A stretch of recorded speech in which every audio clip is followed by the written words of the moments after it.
Hi hello ಎಲ್ಲರಿಗೂ ನಮಸ್ಕಾರ. ನಾನು ನಿಮ್ಮ ರೂಪ ಕನ್ನಡತೆ. ಇದು ನನ್ನ ಕನ್ನಡತಿಯ ಕಥಾ ಸುಧಾ ಚಾನಲ್. ವಸಿಷ್ಠನ ಈ ಕತೆ ನಿಮಗೆ ಇಷ್ಟ ಆಗ್ತಿದ್ರೆ ಪ್ಲೀಸ್ ಬೇರೆಯವ್ರಿಗೂ ಶೇರ್ ಮಾಡಿ, ಲೈಕ್ ಮಾಡಿ, ಕಮೆಂಟ್ ಮಾಡೋದನ್ನ ಮರಿಬೇಡಿ ಆಯ್ತಾ. ಮಾಂಗಲ್ಯದಿಂದ ನಂಟಾದರೂ ಭಾಗ 66. ವಸಿಷ್ಠ ಅವರ ಕುಟುಂಬಕ್ಕೆ 3 ಹೊಸ ಜೀವಗಳ ಆಗಮನವಾಗಿತ್ತು. ಆಸ್ಪತ್ರೆ ವಾಸ ಮುಗಿಸಿ ಮನೆಗೆ ಬರುತ್ತಿದ್ದ ಮಗಳು, ಸೊಸೆ, ಮೊಮ್ಮಕ್ಕಳನ್ನು ಬರಮಾಡಿಕೊಳ್ಳಲು ಸಿದ್ಧವಾಗಿತ್ತು ವಸಿಷ್ಠ ಅವರ ಅರಮನೆ. ನಿಲ್ಲಿ ನಿಲ್ಲಿ, ಅಲ್ಲಿ ನಿಲ್ಲಿ ಎಂದು ಆರತಿ ಹಿಡಿದು ಬಂದರು ವೈಶಿಷ್ಟ್ಯ, ಮೈಥಿಲಿ, ದೀಕ್ಷಾ. ಮೂವರು ಸೇರಿ 3 ಮಕ್ಕಳು ಮತ್ತು ಮರುಜನ್ಮ ಪಡೆದು ಬಂದ ನಿಧಿ ವಿಶಿಷ್ಟಾಳಿಗೂ ಆರತಿ ಮಾಡಿ ಒಳ ಕರೆದರು. ಇಷ್ಟ, ನೀನು ಕೆಳಗೆ ಗೆಸ್ಟ್ ರೂಮಲ್ಲಿರು. ನಿಧಿ, ನಿಂಗೆ ಸುಮನ ಅವರ ರೂಮ್ ಪಕ್ಕದಲ್ಲಿರೋ ರೂಮ್ ರೆಡಿ ಮಾಡಿಸಿದ್ದೀನಿ ಎಂದು ಮೈಥಿಲಿ ಇಬ್ಬರಿಗೂ. ತಕ್ಷಣ ವೈಭವನ ಮೊಗ ಗಂಟಾಯಿತು. ಯಾಕೆ ಯಾಕೆ ನನ್ನ ರೂಮಲ್ಲಿದ್ದರೆ ಬೇಡ ಅನ್ನುತ್ತಾ ಎಂದ ಕಣ್ ಕೆಂಪಗಾಗಿಸ್ಕೊಂಡು. ಮಡದಿ ಮಕ್ಕಳ ಬಿಟ್ಟು ಅವ ಇರುವುದುಂಟಾ? ಇಲ್ಲ ಅನ್ನುತ್ತೆ. ನಿಂಗೆ ಅರ್ಥ ಆಗಲ್ಲ. ಅವಳನ್ನು ಮೇಲಿನ ರೂಮಿಗೆ ಕರೆದುಕೊಂಡು ಹೋದರೆ ಎಲ್ಲದಕ್ಕೂ ಅವಳು ಕೆಳಗೆ ಬರೋದಕ್ಕಾಗೋದಿಲ್ಲ. ಇವಾಗ ನಡಿ ಮೇಲೆ ಎಂದು ಗದರೆದರು ಮೈಥಿಲಿ. ಇಲ್ಲ, ನಾನು ಅವ್ರ ಜೊತೆಗೆ ಇರ್ತೀನಿ ಎಂದು ಹಠ ಹಿಡಿದ. ವಸಿ, ಇವನಿಗೆ ಒಂದು ತಲೆ ಮೇಲೆ ಕೊಟ್ಟು ಕರೆದುಕೊಂಡು ಹೋಗಿ ಎಂದರು ಮೈಥಿಲಿ ವಸಿಷ್ಠ ಅವರು ನೋಡಿ. ಅವನು ಹೇಳೋದು ಸರಿ ಅಲ್ವಾ ಹೆಂಡತಿ ಎಂದರು ವಸಿಷ್ಠ. ಅವರು ಹಾಗೆ ಆಡಿದ್ರಲ್ವೇ. ಒಂದು ಕಾಲದಲ್ಲಿ ಮಡದಿಯ ಬಿಟ್ಟು ಇರಲಾರ್ದೆ ಅಲ್ಲೇ ಕುಳಿತು ಬಿಡುತ್ತಿದ್ರು. ವಸಿ, ನಿಮಗೆ ನಾನು ಹೊಡಿತೀನಿ ಇವಾಗ ಎಂದು ಮೈಥಿಲಿ ಕೆಂಗಣ್ಣು ಮಾಡಿದ್ದೆ. ಮಮ್ಮಿ, ಡ್ಯಾಡ್ಗೆ ಯಾಕೆ ಹೇಳ್ತಿದ್ದೀರಾ? ನಾನು ಏನು ಮಾಡೋದಿಲ್ಲ. ಅವಳಿಗೆ ಮಗಳನ್ನು ನೋಡ್ಕೊಳ್ಳೋಕೆ ಬರೋದಿಲ್ಲ. ನಾನು ಇರ್ತೀನಿ ಎಂದ ಹಠ ಹಿಡಿದನಂತೆ. ಯಾಕೆ, ನಾವೆಲ್ಲ ಇಲ್ವಾ ಎಂದ ಮೈಥಿಲಿ ಅವರು ಕೆಂಗಣ್ಣು ಮಾಡಿಕೊಂಡಿದ್ದೆ. ನಿಧಿ ಹೇಳೆ, ನಾನು ನಿನ್ನ ಜೊತೆ ಇರಬೇಕು ಅಂತ ಎಂದ ಮಡದಿಯ ನೋಡಿ. ಇರಲಿ ಬಿಡಿ ಅತ್ತೆ, ತೊಂದರೆ ಮಾಡಿದರೆ ನಾನು ಹೇಳ್ತೀನಿ ಎಂದಳು ನಿಧಿ ಗಂಡನ ಪರವಾಗಿ. ಮೈಥಿಲಿ ತಾನೇ ಏನೇ ಮಾಡಿ ಯಾರು? ಸರಿ, ಆದರೆ ಒಂದೇ ಒಂದು ಕಂಪ್ಲೇಂಟ್ ಬಂದರೆ ಮನೆಯಿಂದ ಆಚೆನೆ ಹಾಕೋದು ಎಂದು ಮೈಥಿಲಿ ಅವರಿಂದ ಅನುಮತಿ ಸಿಕ್ಕಿದೆ ಕುಣಿದು ಬಿಟ್ಟ ಹುಡುಗ. ಮಗಳು ಕೈಯಲ್ಲಿರುವುದು ಮರೆತು, ಏಯ್ ಹುಡುಗಿ ಎಂದು ಕೂಗಿದರು ಮೈಥಿಲಿ. ತಕ್ಷಣ ಗಟ್ಟಿಯಾಗಿ ಹಿಡಿದವ ಪೆಚ್ಚು ಪೆಚ್ಚಾಗಿ ನೋಡಿದಾಗ ಎಲ್ಲರ ಕೆಂಗಣ್ಣು ಅವನ ಮೇಲೆ ಇದ್ದದೆ. ನಿಧಿ, ಬಾ, ಸುಸ್ತಾಗಿಲ್ವಾ, ಮಲಗು ಎಂದು ಎಳೆದುಕೊಂಡು ಓಡಿದ್ದ ವೈಭವ್. ಸರಿ ಇದರ ಗಂಡ ಹೆಂಡ್ತಿ ಎಂದು ನಕ್ಕ ಮೈಥಿಲಿ. ಋಷಭ್, ನೀನು ಇಷ್ಟ ಜೊತೆ ಇರ್ತೀಯಾ ಅಥವಾ ಮೇಲೆ ಒಂದು ರೂಮ್ ಇದೆ ಅಲ್ಲಿರ್ತೀಯಾ ಎಂದರು ಮೈಥಿಲಿ ಅಳಿಯನ ಕುರಿತು. ಪರವಾಗಿಲ್ಲ ಅತ್ತೆ, ಕೆಲಸಕ್ಕೆ ಹೋಗ್ತೀನಿ ಅಲ್ವಾ, ಆಗಾಗ ಬಂದು ಹೋಗ್ತೀನಿ, ಸೊ ಇಷ್ಟ ಜೊತೆ ಇರ್ತೀನಿ ಎಂದು ನಕ್ಕ. ಅವನ ನಗುವಿಗೆ ನಗು ಸೇರಿದ್ಲು ಇಷ್ಟ. ಸರಿ, ಮಲ್ಗಿ ಹೋಗಿ, ಆಸ್ಪತ್ರೆ ವಾಸ ಸಾಕಾಗಿದೆ ಅಲ್ವಾ ಎಂದು ವಸಿಷ್ಠ ಅವರು ನುಡಿದಾಗ ತಲೆ ಆಡಿಸಿ ನಡೆದರು ಎಲ್ಲ. ಅನಿಂದ ಶುರುವಾಗಿತ್ತು ಮಕ್ಕಳ ಪೋಷಣೆ ಪಾಲನೆ. ದಿನೇ ದಿನೇ ಗುಂಡಾಗಿ ಬೆಳೆಯುತ್ತಿದ್ವು ಅವು. ಒಬ್ಬರ ಕೈಯಿಂದ ಒಬ್ಬರ ಕೈಗೆ ಹರಿದಾಡುತ್ತಾ ಒಂದಕ್ಕಿಂತ ಒಂದು ಚಂದವಾಗಿ ಬೆಳೆಯುತ್ತಿದ್ರು. 3 ಮಕ್ಕಳು ಹೊಂದಿಕೊಂಡಿದ್ವು. ಇನ್ನು ವಸಿಷ್ಠ ಅವರಂತೂ ಮಕ್ಕಳನ್ನು ನೋಡಿಕೊಳ್ಳುವುದರಲ್ಲೇ ಮುಳುಗಿಬಿಡುವರು. ಮೈಥಿಲಿ ಈಗ ಅಜ್ಜಿಯಾಗಿ ವಸು ಅವರ ಕೆಲಸವನ್ನು ಅವರು ನಿಭಾಯಿಸಿಕೊಂಡಿದ್ರು. ಮನೆಗೆ ತುಂಬ ಮಕ್ಕಳಿರಲು ನಗುವಿಗೆ ಏನು ತೊಂದರೆ, ತುಂಬ ಸಂತೋಷವಿತ್ತು ಅಲ್ಲಿ. ಅಂದು ವಸಿಷ್ಠರ ಮೊಮ್ಮಕ್ಕಳ ನಾಮಕರಣ. ಪೂರ್ತಿ ಮನೆ ಜಗಮಗಿಸುತ್ತಿದೆ. ಎಲ್ಲಿ ನೋಡಿದರೂ ಹೂವು, ಕೃತಕ ದೀಪಗಳು. ಜಗಮಗಿಸುವವರ ಮನೆ. ಅಲ್ಲಲ್ಲಿ ಹಸಿರಿನ ಹಾಸು. ಮನೆಯ ಹೊರಾಂಗಣದಲ್ಲಿ ದೊಡ್ಡದಾಗಿ ಕೂರುವ ವ್ಯವಸ್ಥೆ. ಮನೆಯ ಹಿಂದೆ ಊಟದ ವ್ಯವಸ್ಥೆ. ಮದುವೆಗೆ ಅರ್ಧ ಭಾರತದ ಊಟ ಮಾಡಿಸಿದ್ದ ವಸಿಷ್ಠ ಅವರು ಮೊಮ್ಮಕ್ಕಳ ನಾಮಕರಣಕ್ಕೆ ಸುಮ್ಮನಿದ್ದಾರೆಯೇ.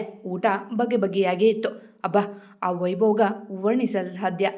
ಅದನ್ನೆಲ್ಲ ನೋಡಿದರೆ ಚಂದವೇನೋ. ಒಂದೊಂದು ಮಗುವಿಗೂ ಬೆಳ್ಳಿ ತೊಟ್ಲು. ಮಾವನಾಗಿ ವೈಭವ್ ಅಳಿಯನಿಗೆ ಬೆಳ್ಳಿ ತೊಟ್ಟಿಲ ಕೊಟ್ಟರೆ ಇಷ್ಟ ಅತ್ತಿಯಾಗಿ ಮರಳಿ 2 ಬೆಳ್ಳಿ ತೊಟ್ಲು ಕೊಟ್ಟಿದ್ಲು. ಕೊಟ್ಟು ತೆಗೆದುಕೊಳ್ಳುವ ಕೆಲಸ ಆರಂಭವಾಗಿತ್ತು ಆಗಲೇ. ಎಲ್ಲ ರೆಡಿನಾ ಹೆಂಡ್ತಿ, ಯಾವುದೇ ಕೊರತೆ ಬರಬಾರ್ದು ಎಂದರು ವಸಿಷ್ಠ ಇನ್ನೇನು ಪುರೋಹಿತರು ಬರುವಾಗ. ಮನೆಯೆಲ್ಲ ಹೂವಿನ ಸುಗಂಧದೇ ಕೂಡಿತ್ತು. ಹಾವಸಿ ಎನ್ನುವಾಗ 2 ಜೋಡಿಗಳು ಆಚೆ ಬಂದರು. ಇಷ್ಟ ಋಷಭ್ ಮತ್ತವನ ಮಗ ಗುಲಾಬಿ ಬಣ್ಣದ ಬಟ್ಟೆ ತೊಟ್ಟಿದ್ರೆ, ನಿಧಿ, ವೈಭವ್ ಮತ್ತವರ ಮಕ್ಕಳು ನೀಲಿ ಬಣ್ಣದ ಉಡುಗೆ ತೊಟ್ಟಿದ್ರು. ಇನ್ನು ಉಳಿದವರಿಗೆ ಹಸಿರು ಬಣ್ಣದ ಬಟ್ಟೆಗಳು. ಎಲ್ಲವೂ ಇಷ್ಟಳದ್ದ ಪ್ಲಾನ್. ಸ್ವತಃ ಇವೆಂಟ್ ಕಂಪನಿ ನಡೆಸುವವಳಿಗೆ ಇದೆಲ್ಲ ಗೊತ್ತಿದ್ದೇ ಇದೆ. ಬೇಗ ಬನ್ನಿ, ಪೂಜೆಗೆ ಕುಳಿತುಕೊಳ್ಳಿ, ಸಮಯ ಆಗುತ್ತೆ ಎಂದರು ವಸಿಷ್ಠ ನಗುತ್ತಾ. ಯಾವ ತೊಂದರೆಯೂ ಆಗದಂತೆ ಮಕ್ಕಳು ಬೆಳೆಯಲಿ ಎಂದು ಚಿಕ್ಕ ಪೂಜೆಯನ್ನು ಇಟ್ಟುಕೊಂಡಿದ್ರು ಮನೆಯಲ್ಲಿ. ಮಾವ, ಹೆಸರು ನೀವೇ ಹೇಳಿ, ಪೂಜೆ ಮುಗಿಯುತ್ತಿದ್ದಂತೆ ಕೋರಿಕೊಂಡ ಋಷಭ್. ಅಂತಿಗೆ ನಿಧಿಯು ಅನುಮೋದಿಸಿದ್ಲು ಅವನ ಮಾತನ್ನ. ಎಲ್ಲರೂ ಈಗ ಮಕ್ಕಳ ಹೆಸರು ತಿಳಿದುಕೊಳ್ಳಲು ಕಾಯುತ್ತಿದ್ರು. ಸರಿ, 1 ನಿಮಿಷ ಎಂದು ಮೊಮ್ಮಕ್ಕಳ ಕೈಗೆತ್ತಿಕೊಂಡ್ರು. ಅದೇನು ಹೆಸರಿಡ್ತಿರೋ ಅಂತ ಕಾಯ್ತಿದ್ದೀವಿ ಮಾವ, ಬೇಗ ಅವರ ಹೆಸರು ರಿವೀಲ್ ಮಾಡಿ ಎಂದಳು ನಿಧಿ ಆತುರದಿ. ಮಕ್ಕಳ ಹೆಸರಿನ ಆಯ್ಕೆ ಅವರಿಗೆ ಬಿಟ್ಟಿದ್ರಲ್ಲ, ಅವರಿಗೂ ಗೊತ್ತಿಲ್ಲ ಅದೇನು ಹೆಸರೆಂದು. ಅವಸರ ಬೇಡ, ಇರು ಎಂದವರು ನಗುತ್ತಾ ತೋಳಲ್ಲಿ 2 ಮಕ್ಕಳ ಹೊತ್ತವರು ಮಡದಿಗೆ ಸನ್ನೆ ಮಾಡಲು ಅವರು ಒಂದು ಮಗುವನ್ನು ಎತ್ತಿಕೊಂಡ್ರು. ಎಲ್ಲ ರೆಡಿನಾ ನನ್ನ ಮೊಮ್ಮಕ್ಕಳ ಹೆಸರು ನೋಡೋದಕ್ಕೆ ಎಂದು ನಕ್ಕವರು ರೆಡಿ 1 2 3 ಎಂದ ತಕ್ಷಣ 3 ಮಕ್ಕಳ ಕೈಯಿಂದ ಪರದೆಯ ದಾರ ಎಳೆದಾಗ ದೊಡ್ಡದಾದ ಹೆಸರು ತೆರೆದುಕೊಂಡಿತ್ತು. ಅಲ್ಲಿ ದೊಡ್ಡದಾಗಿ ಚಂದ್ರಕಾರದ ಗೊಂಬೆಯಲ್ಲಿ ಹೆಸರುಗಳಿದ್ವು. ವಿಶೇಷ್, ವಿಶ್ರುತ್, ವೈಸಿರಿ. ಎಲ್ಲರ ಕಣ್ಣುಗಳು ಅರಳಿದವು ಹೆಸರುಗಳ ನೋಡಿ. ವಿಶೇಷ್ ಪಕ್ಕ ಅವನ ಫೋಟೋ ಇತ್ತು, ಅಂದರೆ ವಿಶಿಷ್ಟ ವೃಷಭ್ ಮಗ. ವಿಶ್ರುತ್ ಮತ್ತು ವೈಸಿರಿಯ ಪಕ್ಕವೂ ಅವರ ಫೋಟೋ ಇತ್ತು, ಅದು ವೈನಿಧಿ, ವೈಭವ್ ಮಕ್ಕಳ ಹೆಸರು. ಡ್ಯಾಡಿ, ನಿಮ್ಮ ಸೆಲೆಕ್ಷನ್ ಯಾವಾಗಲೂ ಸೂಪರ್ ಎಂದಳು ಇಷ್ಟ ಅಪ್ಪನ ತಬ್ಬಿ. ತನಗೆ ವಿಶಿಷ್ಟ ಎಂದು ವಿಶಿಷ್ಟವಾಗಿ ಹೆಸರಿಟ್ಟಿದ್ರಲ್ಲ, ನನಗೂ ಇವು ಇಷ್ಟ ಆದವು, ನಿಮಗೆ ಬೇಕಾದರೆ ಚೇಂಜ್ ಮಾಡ್ಕೋಬೋದು ಎಂದು ನಕ್ಕರು ಮಾತಿಗೆ. ಅವರಿಗೂ ಗೊತ್ತು ಅವರು ಮಾತು ಮೀರುವುದಿಲ್ಲವೆಂದು. ಆದರೂ ಕೇಳಿದ್ರು, ಏನಂತ ಮಾತಾಡ್ತೀರಾ ಮಾವ? ವಾರದಿಂದ ತಲೆ ಕೆಡಿಸಿಕೊಂಡ್ರೂ ಹೆಸರು ಸಿಕ್ಕಿಲ್ಲ ನನಗೆ. ನೀವೆಷ್ಟು ಚಂದ ಇಟ್ಟಿದ್ದೀರಾ ಎಂದು ಋಷಭ್ ಮತ್ತೆ ಮತ್ತೆ ಹೆಸರ ನೋಡಿ. ಸರಿ, ನೀವೆಲ್ಲ ಊಟ ಮಾಡಿ ಮತ್ತೆ ರೆಸ್ಟ್ ಮಾಡಿ. ಹೆಂಡತಿ ಮೊದಲು ಮಕ್ಕಳಿಗೆ, ಆಮೇಲೆ ಹೆತ್ತವರಿಗೆ ದೃಷ್ಟಿ ತೆಗೆ ಎಂದರು ನಗುತ್ತಾ. ಇರಿ ಮಾವ, ಇನ್ನು ನಾಮಕರಣದ ಫಂಕ್ಷನ್ ಮುಗ್ದಿಲ್ಲ ಎಂದ ಮೈಥಿಲಿ ವೈಭವ್ ಕೈಯಿಂದ ಬಾಕ್ಸ್ ತೆಗೆದುಕೊಂಡು ಚಿನ್ನದ ಉಡುದಾರವನ್ನು ಅಳಿಯನ ಸೊಂಟಕ್ಕೆ ಹಾಕಿದ್ಲು. ಹೋ, ಇವಾಗಲೇ ಬಂಗಾರ ಕೊಟ್ಟು ಅಳಿಯನ್ನ ಫಿಕ್ಸ್ ಮಾಡ್ಕೊತಿದೀಯ ನಿಧಿ ಎಂದಳು ಇಷ್ಟ ರೇಗಿಸುತ್ತಾ. ಮತ್ತೆ ಬಂಗಾರದಂಥ ಅಳಿಯನ್ನ ಬೇಡ ಅನ್ನೋಕ್ಕಾಗತ್ತಾ ಎಂದು ಅಳಿಯನ್ನ ಕೆನ್ನೆ ಹಿಂಡಿದ್ಲು. ಇದು ನಮ್ಮ ಕಡೆಯಿಂದ ಎಂದು ಗಂಡನ ಕೈಯಿಂದ ಬಂಗಾರದ ಕಾಲ್ಗೆಜಿಯ ಸೊಸೆಯ ಕಾಲಿಗೆ ಬಂಗಾರದ ಚೈನ್ ಅಳಿಯನಿಗೆ ಹಾಕಿಸಿದ್ಲು ಇಷ್ಟ. ಹೋ, ನಾವೇನೇ ಕೊಟ್ಟರು ಡಬಲ್ ಕೊಡಬೇಕು ಅಂದ್ಕೊಂಡಿದ್ದೀರಾ? ಸೊಸೆ ಕಾಲು ಕಟ್ಟಾಗ್ತಿದ್ದೀರಾ ಚೈನ್ ಹಾಕಿ ಎಂದ ನಕ್ಕ ವೈಭವ್. ಮತ್ತೆ ಡ್ಯಾಡಿ ನೋಡಿ, ನಮ್ಮನೆ ಸೊಸೆ ನಮ್ಮ ಮಗನ ಹೆಂಡತಿ ಇವಳೇ ಆಯ್ತಾ ಎಂದು ವಾರ್ ಮಾಡಿದಳು ಇಷ್ಟ. ಅವಳಿಗೆ ಭವಿಷ್ಯದ ಅರಿವಿಲ್ಲ. ಮನೆ ದಿನ ಬೆಳಗ್ಗೆ ಹೊರಟರು ಜೋಡಿಗಳು. ಮಾತುಕೊಳ್ಳಿ, ನನ್ನ ಮಗಳನ್ನ ನೋಡುವುದಕ್ಕಾಗಿ ಬೇಗನೆ ನೋಡ್ಕೊಳ್ಳೋದಿಲ್ಲ ಅಂತ ಬೆಟ್ಟದ ಮೇಲೆ ಕೈ ಚಾಚಿ ಜೋಡಿಗಳು. ಅಲ್ಲಿಂದ ಗೊತ್ತಿಲ್ಲ ಅವರು ಒಂದು ಮಾತಿನಿಂದ ಮಕ್ಕಳಿಗಾಗುವ ನೋವಿದ್ರು. ಆದ್ರೆ ನಿಧಿ ಪ್ರಾಮಿಸ್ಗಳಿಂದ ನನ್ನ ಮಗ ನಿನ್ ಮಗಳಿಗೆ ಎಂದು ನಿಧಿಯ ಕೈ ಮೇಲೆ ಕೈ ಇಟ್ಟು ಆಣೆ ಮಾಡಿದ್ಲು ವಿಶೇಷ. ಇದಾವುದರ ಅರಿವಿಲ್ಲದ ಮುದ್ದು ಕನ್ನಮಗಳು ಎಲ್ಲವನ್ನ ಕಂಡು ಪಿಳಿ ಪಿಳಿ ನೋಡು ಎಳೆದಾಗ ಬ್ಯಾಲೆನ್ಸ್ ತಪ್ಪಿ ಮಕ್ಕಳ ನಾಮಕರಣ ಅದ್ದೂರಿಯಾಗಿ ಜಾರಿದವಳ ನೋಡಿ ವಿಶೇಷಕ್ಕೆ ವಾಸಿರಿ ಎಂಬ ಮಾತು ಆಗಿತ್ತು. ಅವಳ ಮಕ್ಕಳ ನೋಡಿಕೊಳ್ಳುತ್ತಾ ಹೋಟೆಲ್ನಂತ ಹೋಗುತ್ತಲೇ ಎಲ್ಲ ವೈಭವ್ ಗೌರವದನ್ನ ನೋಡಿಕೊಳ್ಳುತ್ತಿದ್ರು. ವೈಭವ್ಗೆ ಮಗಳಂದ್ರೆ ಪ್ರಾಣ. ಅವಳನ್ನ ಹೆಚ್ಚಾಗಿ ಅವಳ ಕೈ ಅಂದು ವಿಶ್ವ ತುಂಬಾ ಹಠ ಮಾಡುತ್ತಿದ್ದಳು ನಿಧಿ. ಅವನಿಗೆ ಹಾಲುಣಿಸಿದ್ರು ಅವಳನ್ನ ಸುಮ್ಮನಾಗದೆ ಇದ್ದಾಗ ಅವನಿಗೆ ದೃಷ್ಟಿ ತೆಗೆಯಲೆಂದು ಯೋಚಿಸಿದವಳು ಇಷ್ಟ. ನಿನ್ ಮಗನ ಹಿಡ್ಕೋ ಎಂದು ನಿಧಿ ತೋಳಲ್ಲಿ ಮಗಳ ಹೊತ್ತವನ ಕಂಡು ಅವಳು ಯಾವಾಗಲೂ ಅವಳೇ ಅವನ ತೋಳಲ್ಲಿ ಮಲಗುವುದು ತಟ್ಟು ಇಷ್ಟ. ಮಗಳು ಕೈಯಲ್ಲಿ ಇಲ್ವೇನೆ, ನೀನ್ ಸುಧಾರಿಸ್ಕೊ ನಿನ್ ಮಗನ ಎಂದ ಮಗಳ ಕೆನ್ನೆಗೆ ತುಟಿ ಸೋಗಿಸಿ ಅವಳಿಗಂತೂ ಅವನ ಬರಣ ನೋಡಿ ನೋಡಿ ಸಾಕಾಗಿ ಹೋಗಿತ್ತು. ನಿಧಿ ವೈಭವ್ ಎಂದು ಕೆಲಸ ಇದೆ ಅಪ್ಪಿದ ವೈಭವ್ ಹೊತ್ತು ಅವಳನ್ನ ತೊಟ್ಟಿಲಲ್ಲಿ ಹಾಕಿ ಇವನ ನಿಂತ್ಕೋ ಎಂದು ಬಲವಂತದಿಂದ ಅವನ ಕೈಗೆ ಮಗನ ಕೊಟ್ಟವಳ ಮುಗ್ಧತೆ ನೋಡಿ ನನ್ನ ಮಗಳ ಜೊತೆ ಇದ್ರೆ ಉರಿ ಮೂತಿ ತಿರುವಿ ಧೈರ್ಯ ತಗೊಂಡು ಮಾಡಿದ್ದಕ್ಕೆ ಕೋಪ ಧೈರ್ಯ ತುಂಬಿದಳು ಇಷ್ಟ. ಸುಮ್ಮನಿರೋ ಬಾ, ಮಗಳನ್ನ ಎತ್ಕೊಂಡು ಕೂರೋದಲ್ಲ, ಮಾಡಿಸ್ಬೇಕು ಅಂದಿಯಲ್ಲ, ಈ ಪುಣ್ಯಾತ್ಮ ನಿನ್ನದೇ ಕಾಡ, ಇನ್ನು ಅಂಬೆಗಾಲ ಇಡ್ತಾನೆ ಎಂದು ಆಗಲೇ ಹಠ ಮೇಲೆಗೆ ಬಂದ್ರೆ ಮಾವನನ್ನ ನಡೆದ್ರು. ನಿನ್ನ ಮೀರಿದ ಮೇಲೆ ಮತ್ತೊಂದು ಕಡೆಯಲ್ಲಿ ರೋಪ್ ಅವಳನ್ನ ಕೆಕ್ಕರಿಸಿ ನೋಡಿತು ವೈಭವನ ಪಡೆಯಚ್ಚು. ಹೋಗೋಣ ನಕ್ಕಳು ವೈಭವನ ಮಗಳು. 7 ಕಣೆ ನಂತರ ನನ್ನಪ್ಪ 4 ಸಲ, ನನ್ನ 2 ಸಲ, ನನ್ನ ಮಗ 3 ಸಲ ಮದುವೆ ಆಗ್ತಾನೆ ಎಂದು ನಕ್ಕ ಮಗನ ಪುಟ್ಟ ಕೈ ಹಿಡಿದು ಬಿಟ್ಟಿದ್ದನು. ಅದೇ ಮಾಡ್ತೀನಿ, ಇಷ್ಟೊತ್ತು ಅಳ್ತಿದ್ದ, ಇವಾಗ ನೋಡು ನನ್ನೇ ಗುರಾಯಿಸ್ತಾನೆ ಎಂದು ಮಗನ ಕಾಲಿಗೆ ಪುಟ್ಟ ಇಟ್ಟು ಕೊಟ್ಟವಳು. ಎಲ್ಲರೂ ನಿನ್ ಪರವಾಗಿಲ್ಲ, ನಿಂಗೆ ಕಾಟ ಕೊಡೋದಕ್ಕೆ ನನ್ನ ಪರಕ್ಕೆ ಯಾರು ಇಲ್ಲ ಎಂದು ಮೂತಿ ಉಬ್ಬಿಸಿ ಹೋಗಿ ಬರಲಿ, ನಾನಿದ್ದೀನಲ್ವೇನೆ ಚಿನ್ನು ಏನಾದ್ರೂ ತಿಂತಿರೋಣ. ಅವಳ ಕೆನ್ನೆಗೆ ಮುತ್ತಿಟ್ಟ ಮಾಡಲಿಲ್ಲ ಎಂದು ಅಡುಗೆ ಮನೆಗೆ ಬಂದಳು. ಯಾಕಮ್ಮ ನಿಧಿ ಹೋಗೋಣ, ಬಂದಿರೋದು ಮೈತ್ರಿ ಮಾಡೋಕಲ್ವಾ ನೋಡಿ ಎಂದವಳು. ಅವನಿಗೆ ಕೊಬ್ಬು ಎಷ್ಟಾದ್ರೂ ಗರ್ವಿಷ್ಠನ ಮೊಮ್ಮಗ ಆದಾಗ ಬಯಕೆ ಅವನ ಕಾಲಿಗೆ ಹೊರಗೆ ಬಿಟ್ಟಳು. ನನ್ನ ಮೊಮ್ಮಗ ಆದ್ಮೇಲೆ ಕೊಬ್ಬು ಅಹಂ ಇರಲೇಬೇಕು. ಮತ್ತೆ ನೀನು ನಿನ್ನತ್ತೆ ಹಾಗೆ ಮಿಯಾವ್ ಮಿಯಾವ್ ಅನ್ಬೇಕಿತ್ತಾ? ಅವನೇನಾದರೂ ನಂತರ ಗರ್ಜಿಸೋದೆ ಎಂದರು ವಸಿಷ್ಠ ಮೀಸೆ ತಿರುವೆ. ಸಾಕು ಸಾಕು, ಜಾಸ್ತಿ ತಿರುವಬೇಡಿ, ವಯಸ್ಸಾಗಿದೆ ಎಂದರು ಮೈಥಿಲಿ ಗಂಡನ ಕಾಡುತ್ತಾ. ವಯಸ್ಸಾದರೂ ಸಿಂಹನೇ ಕಣ ಎಂದಾಗ ಅಂಬೆಗಾಲಲ್ಲಿ ಓಡಿ ಬಂದಿದ್ದ ಅವರ ಮೊಮ್ಮಗ ವಿಶೇಷ್. ಬಾರು ನನ್ನ ಬಂಗಾರ ಎಂದು ಅವನನ್ನು ಎತ್ತಿಕೊಂಡು ಮುತ್ತಿಟ್ಟವರು. ನೀನೊಬ್ಬನೇ ನೋಡು ನಂತರ ಸ್ಮಾರ್ಟ್ ಆಗಿರೋದು, ವಿಶ್ರುತ್ ದುಂಡಾಗಿದ್ದಾನೆ ಎಂದು ಸೊಸೆಯ ಕಾಡಲು. ಮಾವ, ಎಷ್ಟೇ ಆಗಲಿ ನನ್ನ ಅಳಿಯ ಅಲ್ವಾ ಎಂದಳು ಹೆಮ್ಮೆಯಿಂದ. ಹಾಗಂತ ನನ್ನ ಮಗ ಚೆನ್ನಾಗಿಲ್ವಾ?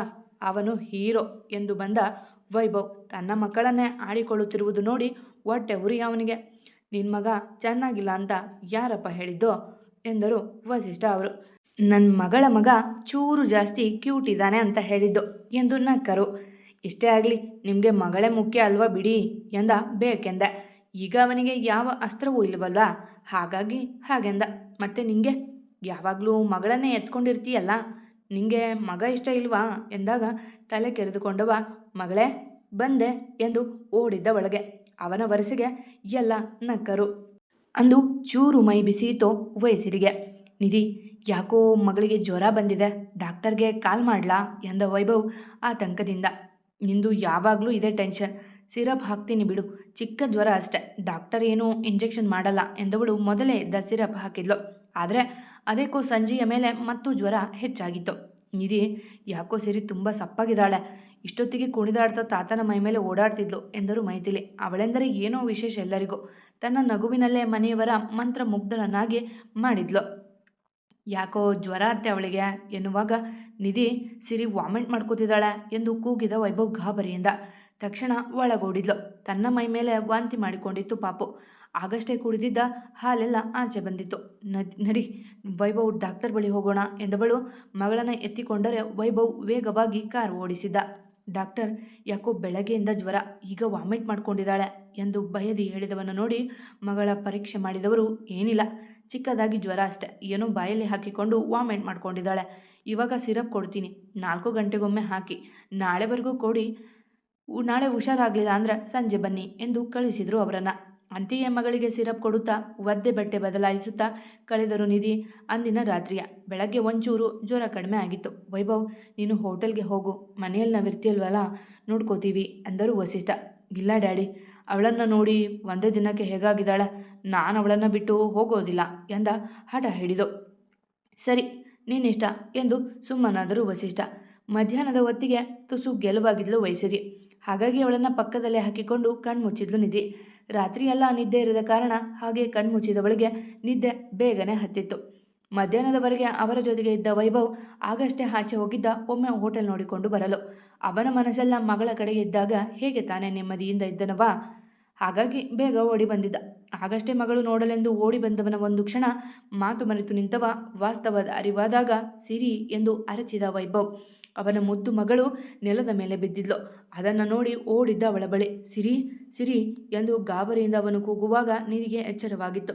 ತಡಬಡಿಸಿ ಎದ್ದು ನೋಡಿದರೆ ವೈಸಿರಿಯ ಕೈಯಲ್ಲಿಡಿದು ಅಳುತ್ತಿದ್ದ ವೈಭವ್ ಅವಳ ಹಿಂದಲೇ ಒಡೆದು ರಕ್ತ ಒಸರುತ್ತಿತ್ತು. ಸಿರಿ, ಎಚ್ಚರ ಮಾಡ್ಕೊಳ್ಳಮ್ಮ, ಪಪ್ಪ ಬಂದಿದೆ ನೋಡಿಲಿ ಎಂದವ ಅವಳ ಕೆನ್ನೆ ತಟ್ಟುವಾಗ, ಏನಾಯಿತು ವೈಭವ್ ಎಂದು ಮಗಳ ಮುಟ್ಟಲು ಬಂದವಳ ಕೈ ಜೋರಾಗಿ ತಳ್ಳಿದವ. ನಿಂಗೆ ಮಕ್ಕಳಿಗಿಂತ ನಿದ್ದೆಯೇ ಹೆಚ್ಚಾಯಿತು ಅಲ್ವಾ, ನನ್ನ ಮಗಳಿಗೆ ಏನಾದರೂ ಆದರೆ ನಿನ್ನ ಎಂದವ ಅವಳನ್ನೊಮ್ಮೆ ಕೋಪದಲ್ಲಿ ನೋಡಿ ಮಗಳ ಹೊತ್ತು ಓಡಿದ್ದ. ಆತಂಕದಿಂದಲೇ ದುಃಖ ತಡೆದು ಓಡಿದ್ಲು ನಿಧಿ ಮಗನ ಹೊತ್ತು. ಏನಾಯ್ತು ನಿಧಿ, ಅವನ್ಯಾಕೆ ಸಿರಿ ಹಾಗೆ ಹಿಡಿದು ಓಡಿದ ಎಂದು ಮೈಥಿಲಿಯವರು ಗಾಬರಿಯಿಂದ ಕೇಳಿದಾಗ, ನನಗೂ ಗೊತ್ತಿಲ್ಲ ಅತ್ತೆ, ಸಿರಿ ತಲೆ ಒಡೆದಿದೆ ಎಂದು ಅಳುತ್ತಾ ಓಡಿದ್ಲು. ವೈಭವ್ ಮಗಳ ಹೊತ್ತು ಕುಳಿತರೆ ಡ್ರೈವ್ ಮಾಡಲು ಆಯುಷ್ ಕುಳಿತರು. ಇನ್ನು ವಸಿಷ್ಠ ಅವರು ಬೇರೆ ಹೋಟೆಲ್ಗೆ ಹೋಗಿದ್ರೆ ಅದ್ವಿಕ್ ಗೌರವ್ ಮನೆಯಲ್ಲಿರಲಿಲ್ಲ. ಬೇಗ ಹೋಗಿ ಮಾವ ಎಂದು ಅವಸರ ಮಾಡಿ 10 ನಿಮಿಷದಲ್ಲಿ ಹತ್ತಿರದ ಹಾಸ್ಪಿಟಲ್ ತಲುಪಿದ್ರು. ಡಾಕ್ಟರ್ ನೋಡಿದ್ದೆ ಮಗಳ ತೋರಿಸಿದವ ಅವರು ಒಳಗೆ ಕರೆದುಕೊಂಡು ಹೋದಂತೆ ಕುಸಿದು ಬಿಟ್ಟ ತಣ್ಣಗೆ. ಜೀವದ ಮಗಳನ್ನು ಆ ಸ್ಥಿತಿಯಲ್ಲಿ ನೋಡಿ ಅದೆಷ್ಟು ಒದ್ದಾಡಿತೋ ಅವನ ಜೀವ. ಹೇಗಾಯಿತು ವೈಭವ್ ಎಂದರು ಆಯುಷ್ ಪರಿಸ್ಥಿತಿ ಅರಿಯದೆ. ಇನ್ನೇನಾಗುತ್ತೆ ಮಾವ, ಇಲ್ಲಿದಾಳಲ್ಲ, ಇವಳಿಗೆ ಮಗಳಿಗಿಂತ ನಿದ್ದೆನೇ ಹೆಚ್ಚು, ಹುಷಾರಿಲ್ಲದ ಮಗಳನ್ನು ನೋಡಿಕೊಳ್ಳೋದಕ್ಕಿಂತ ಮಲ್ಗೋದು ಇಂಪಾರ್ಟೆಂಟ್ ಆಗಿತ್ತಂತೆ ಎಂದು ಅಳುತ್ತಾ ನಡುಗುತ್ತಿದ್ದ ಮಡದಿಯ ನೋಡಿ ಅವಳಿಗಂತೂ ತನ್ನಿಂದಾದ ತಪ್ಪನ್ನು ಅರಗಿಸಿಕೊಳ್ಳಲು ಆಗುತ್ತಿಲ್ಲ. ವೈಭವ್, ಸಮಾಧಾನ ಮಾಡ್ಕೊ, ಅವಳು ತಾನೇ ಏನು ಮಾಡ್ತಾಳೆ ಎಂದರು ಮೈಥಿಲಿ ಅವನ ಕೈ ಹಿಡಿದು. ಏನು ಮಾಡ್ತಾಳೆ ಅಂದರೆ, ಹೀಗೆ ಏನಾದರೂ ಎಡವಟ್ಟು ಮಾಡ್ತಿರ್ತಾಳೆ, ನಿನ್ನೆ ಬೆಳಗ್ಗೆನೇ ಮಗಳ ಆಸ್ಪತ್ರೆಗೆ ಕರೆದುಕೊಂಡು ಬರೋಣ ಅಂದೆ, ಇದೆಲ್ಲ ಮಾಮೂಲಿ ಅಂದ್ಲು. ಡಾಕ್ಟರ್ ಅಷ್ಟು ಹೇಳಿದ್ದಾರೆ ಸಿರಪ್ ಸರಿಯಾಗಿ ಹಾಕೋಕೆ, ಆದರೂ ಮಗಳ ಪಕ್ಕ ಮಲಗಿಬಿಟ್ಟಿದ್ದಾಳೆ, ಅಟ್ಲೀಸ್ಟ್ ಮಗಳನ್ನ ತೊಟ್ಟಿಲಲ್ಲಿ ಹಾಕೋಕ್ಕಾಗಲಿಲ್ವಾ ಎಂದು ಹರಿಚಿದಾಗ ಅವಳ ದುಃಖ ಹೆಚ್ಚಾಯಿತು. ವೈಭವ್, ಸಾಕು, ಮನೇಲಿ ಮಾತಾಡೋಣ ಎಂದರು ಮೈಥಿಲಿ ಅವನನ್ನು ಕಣ್ಣಲ್ಲೇ ಗದರಿ. ಏನು ಮಾತಾಡೋದು, ನನ್ನ ಕರ್ಮ, ನನ್ನ ಮಗಳಿಗೆ ಏನಾದರೂ ಸಮಸ್ಯೆ ಆದರೆ ಆಗಿದೆ ಇವಳಿಗೆ ಎಂದ ಕೋಪದಿ. ಅಷ್ಟರಲ್ಲಿ ಡಾಕ್ಟರ್ ಬಂದಾಗ ಅವರತ್ತ ನೋಡಿದರಲ್ಲ. ನೋಡಿ, ಮಗು ಎತ್ತರದಿಂದ ಬಿದ್ದಿದ್ರ ಪರಿಣಾಮ ತಲೆಗೆ ಏಟಾಗಿದೆ, ಜೊತೆಗೆ ಬ್ಲೀಡಿಂಗ್ ಆಗಿರೋದಕ್ಕೆ ಸಮಸ್ಯೆ ಇಲ್ಲ, ಆದರೆ ಹುಷಾರಾಗಿ ನೋಡ್ಕೊಳ್ಳಿ, ಮಗುಗೆ ಮೊದಲೇ ಜ್ವರ ಇತ್ತಲ್ಲ, ಸೊ ವೀಕ್ ಆಗಿದ್ದಾಳೆ, ಡ್ರಿಪ್ ಹಾಕಿದ್ದೀನಿ, ಆಮೇಲೆ ಡಿಸ್ಚಾರ್ಜ್ ಮಾಡ್ತೀನಿ ಎಂದಾಗ ನಿಟ್ಟುಸಿರು ಬಿಟ್ಟವ. Thank you doctor, but CT scan ಮಾಡಿಬಿಡಿ, ಏನಾದರೂ ತೊಂದರೆ ಆದರೆ ಎಂದ ಭಯದಿ. ತಲೆ ಅಂದರೆ ಚಿಕ್ಕದಲ್ಲವಲ್ಲ, ಆ ಥರ ಏನಿಲ್ಲ ಎಂದರು ಡಾಕ್ಟರ್ ಸಹಜವಾಗಿ.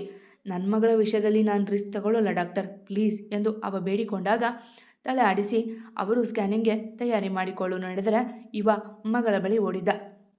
ತನ್ನ ಜೊತೆ ಬೆಳಗ್ಗೆ ಆಟವಾಡಿದ್ದ ಮಗಳು ತಲೆಗೆ ಬಿಳಿಯ ಪಟ್ಟಿ ಕಟ್ಟಿಕೊಂಡು ಮಲಗಿದ್ದದ ನೋಡಿ ನೊಂದು ಹೋದವ ಅವಳ ಹಣೆಗೆ ತುಟಿ ಒತ್ತಿ, ಸಾರಿ ಮಗಳೇ, ಇನ್ನೆಂದು ಪಪ್ಪ ನಿನ್ನ ಬಿಟ್ಟು ಹೋಗಲ್ಲ ಎಂದು ಹಿಂತಿರುಗಲು ಕಣ್ತುಂಬಿಕೊಂಡು ನಿಂತಿದ್ದ ಮಡದಿಯ ನೋಡಿ ಕೆಕ್ಕರಿಸಿ ನಡೆದ. ಅವನ ತಿರಸ್ಕಾರದ ಜೊತೆ ಮಗಳ ಸ್ಥಿತಿ ನೆನೆದು ಕೊರಗುತ್ತಾ ಕುಳಿತಳು ನಿಧಿ. ಮತ್ತೆ ಸಿಗುವ. ಕತೆ ಇಷ್ಟ ಆದರೆ ಕಮೆಂಟ್ ಹಾಕಿ, ಜಾಸ್ತಿ ಇಷ್ಟ ಆದರೆ ಸಬ್ಸ್ಕ್ರೈಬ್ ಆಗಿ.